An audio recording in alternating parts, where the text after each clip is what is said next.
Rabbi Alav Shalom, the Talmid of Rabbi Israel Misalant, says that Yirat Shamayim is the only thing in the world, it's the only fear in the world that you have to work on acquiring.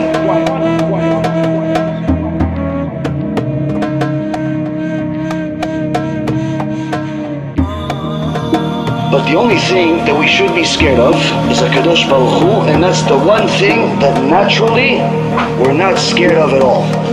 What's the proof? We sin. We sin without even feeling bad for it.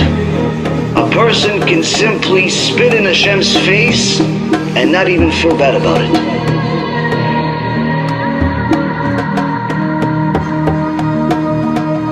So that means, Rabotai, that all the talk about bitachon and emunah and believe in Hashem and have faith in Hashem and Hashem loves you and all that nice stuff, that's all mumbo jumbo. If you're missing Yirat Shamayim, if you're missing real fear of HaKadosh Baruch Hu, because that means that you understand who you're dealing with.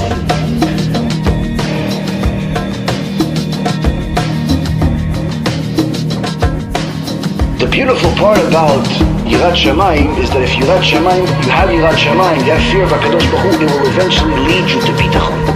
But if you have bitachon by itself, it will not lead you to Yirat Shamayim, because it could be false.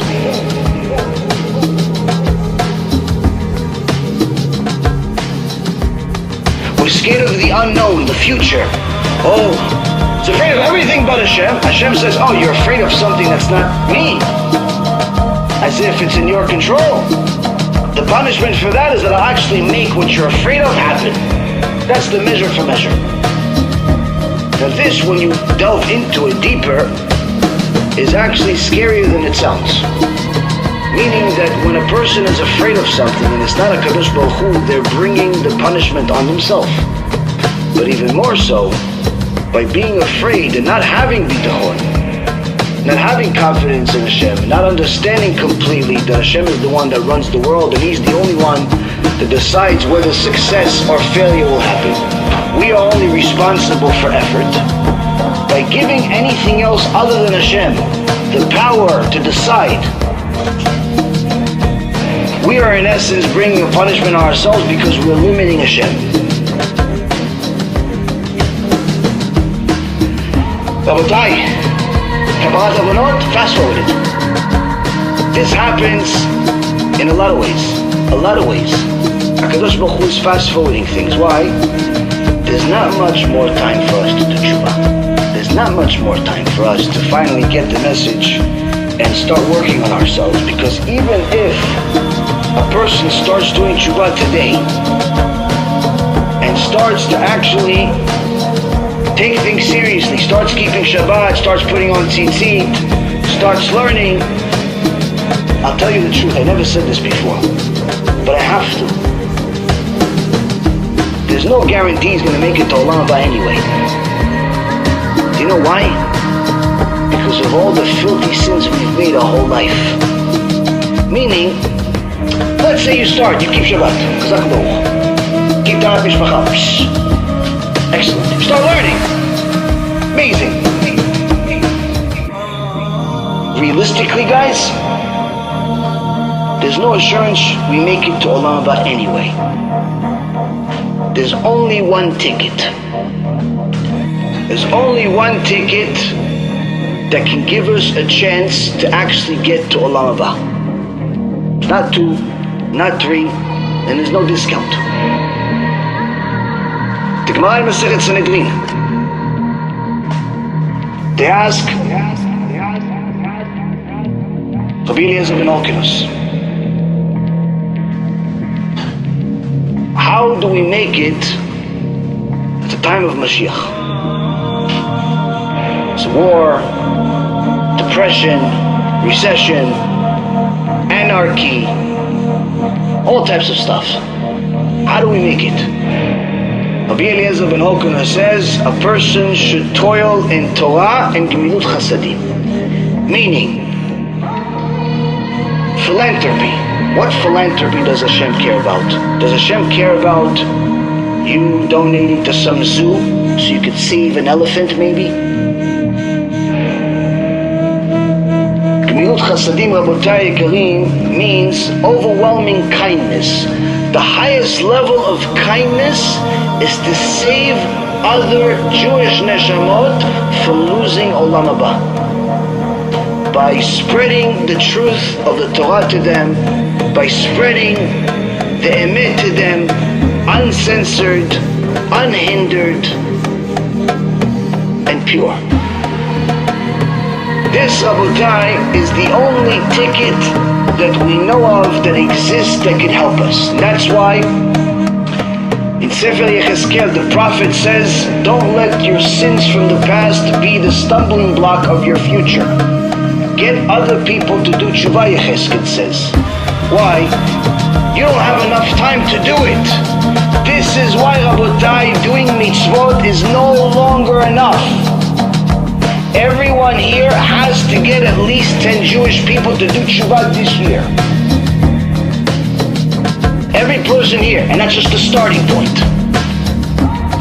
Helping people do tshuva is the only way a person can truly do tshuva anymore. Why? We have so many ways to sin that by the time we finally figure out that we have to do tshuva, we've brought such a big baggage that okay, good, chazak u'baruch, you're doing tshuva, but you're still carrying this sack of sins. Habibi, it doesn't go away. The Zohar says, in page 322 from my Top Midvash, ומצדיקי הרבים ככוכבים לעולם ועד. The Zohar Kadosh says those who make the public righteous are like the eternal stars. Just like the Kochavim, the stars, are eternally standing because they were instilled by heaven to light the world, as it says in Genesis 1:16. That's who the Matzdikei Arabim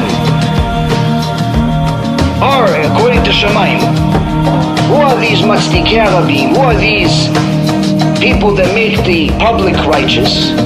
Those are the ones that tochakim vekofim et Israel, that rebuke and obligate Am Israel, and sometimes even hurt them, and force them to observe the ways of the Torah. And they also will be standing forever, just like the stars stand forever. The Zohar Kadosh says, Rabotai Karim, who are the people that actually are considered above all in the eyes of HaKadosh Baruch Hu? He says, look, I created the heavens in a certain way to be symbolic of certain things, that I appreciate certain things that I have, and so on and so forth. He says, everyone knows what a star is. A star could be a planet, could be the sun, and so on and so forth. But everyone knows that a star, generally speaking, is a shining bright light that's not going away anytime soon. Even if when a star explodes approximately once every 25 years, even then, the light that comes, that emanates from that explosion, lasts for years, for centuries. That's, by the way, one of the Torah proofs that was made by scientists, that the world cannot be more than 6,000 years old.